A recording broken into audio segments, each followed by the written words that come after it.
body rejects discipline. So it just says, none of that nonsense. Give me another slice of pizza. Exactly. What are you doing? What is this vegetable? Greg Jennings joining us, a decade in the league. Multiple-time Pro Bowler, Super Bowl. Man, you have got, some people can do what you can do. It's very rare. You're a very disciplined guy, and good for you. So I got to be honest. I'm coming to terms with this. I've listened to smart people talk about this, that we just have to accept that sometimes Aaron Rodgers is a little dramatic. And he's going to give you these interviews and these pauses, and I don't love it from my star quarterback. I don't love him pointing fingers at Matt LaFleur. But I've got to come to terms with, I do like a life where not everybody's the same. It adds color and flavor to our lives. So when Aaron had a very dramatic post-game commentary, what was your first reaction to it after the loss and his thoughts? I honestly didn't think it was dramatic. I thought it was real. And the reason why I thought it was real is because anytime you have like a start to the season with the draft and you draft the Jordan Love and there's all these questions and this stuff out there about what fueled Aaron Rodgers, and then you have the type of season that they had, which was a success. But it wasn't a success in their book because they didn't accomplish the ultimate goal. What that does after you lose is it brings all of that stuff that we could have done and we should have done back to the forefront. And that's what it is. The reality of it is he feels like they could have done more prior to the start of the season. Yeah. And it starts with the draft. And so there is so much uncertainty when you look at the amount of free agents that they have on that current roster that potentially will not be back there, that kind of puts in question whether they will even be a contending team. And that is hard for someone to even digest when you think about the quarterback that you have in Aaron Rodgers, that the Green Bay Packers, with him being healthy, aren't a contending team because you haven't put the personnel together to support what he provides. That's what's frustrating, I think, for Aaron Rodgers, and that's what's in question for the Green Bay Packers. When they went conservative at the end of the game, did you feel like, oh, I've seen that before, or from Green Bay, or were you kind of surprised? How'd that land for you? I was surprised. I was thoroughly surprised because that had not been their approach all year. It just hasn't. They've been very aggressive. They've been all about bringing out their same formation, variation, and personnel to just give themselves the best opportunity to score and to put points on the board. And I'm sure that they did what they felt they needed to do, but it just didn't work. And that Tampa Bay Bucs team deserves a lot of credit. Defensively, Todd Bowles, I thought his game plan was executed flawlessly for the most part with the personnel that was out there on the field competing against the Green Bay Packers. Yeah. So Matt Stafford's on the block. Now, be as honest as you can. When you were beating him every year in Green Bay, I mean, you were. I know everybody tells him how talented he is. What did you guys think about Stafford? That he just didn't have that factor. Whatever that factor is that Aaron Rodgers has, that Tom Brady has, that Russell Wilson has, that the Patrick Mahomes, that those elite guys, like as far as talent, as far as ability, he's up there. Yeah. You put him right up there with all of those guys. But when it comes to leadership, can he elevate the guys around him? Has he been successful doing that?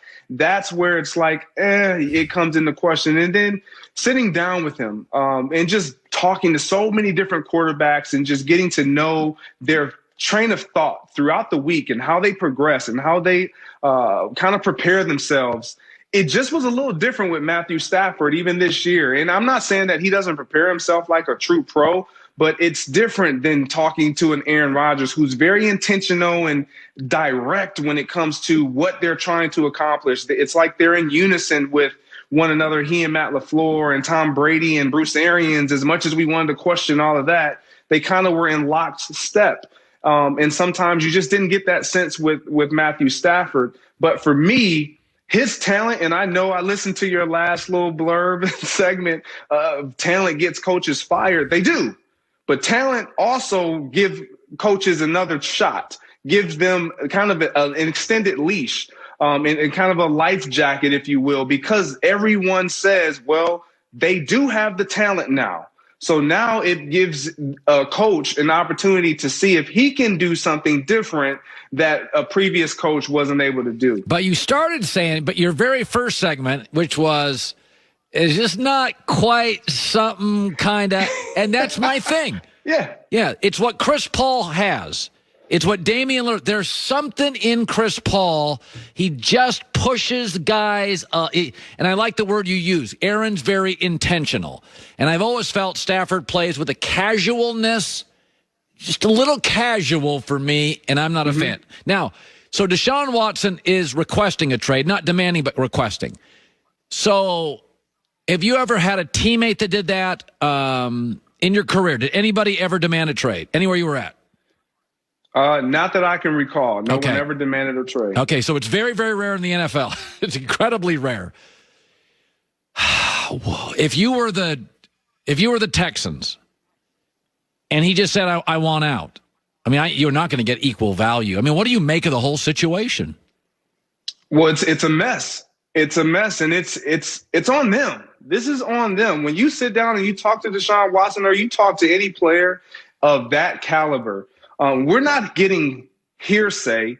This has come from Deshaun Watson's mouth as far as them saying to him he would be a part.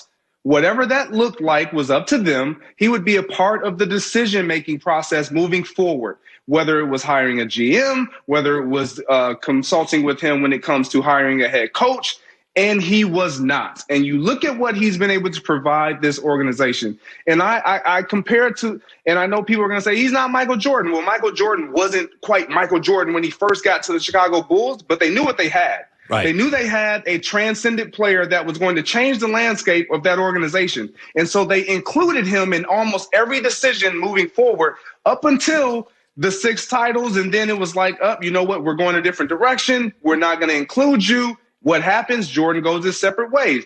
This is what we're seeing now early in the career, something that was very rare with a quarterback in the National Football League. He's done any and everything that they've asked him to do. The one thing that he wanted to be a part of, they excluded him. And when you think about teams, every team has this players council, and they want players to be a part of decision makings and have input when they want them to have input. But when the player now wants to have some input or some say or give an idea or a thought, they're like, no, we don't need your assistance in that. We got it. You stay downstairs. And that is posed a problem when you have an elite player like this that you have not supported. And we all have seen they have just not supported Deshaun Watson to the ability of what we've seen with so many other quarterbacks. By the way,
before we let you go, you're official. You do bodybuilding.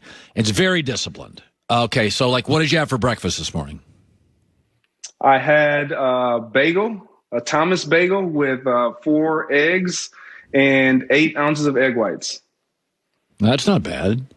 That's not, You're not starving yourself. And then what'd you eat? No, what'd you eat 90 minutes later? Uh, 350 grams of rice, white rice, and 7 ounces of steak. He eats a lot. He just doesn't eat bad food.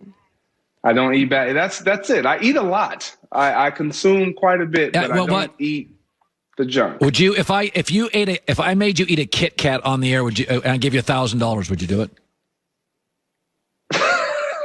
Would I eat a Kit Kat? Right now, I would eat a Kit Kat. I'm bulking. I could eat a Kit Kat. I'm not a sweet person. Right. Bulking season. Yeah, I have that. It's called December. All right, I got to go. Greg Jennings, good seeing you. He's very disciplined. My sister did one of those fitness competitions. My best friend did as well. He used to drink a lot of water. My ex-wife did that too. Yeah. Yeah, they tried to recruit me for it. I was like, yeah, no, that's not it. Yeah. That's not listen, lifestyle. I think I am a big believer in moderation. Yeah, I'm a big moderation person as well. But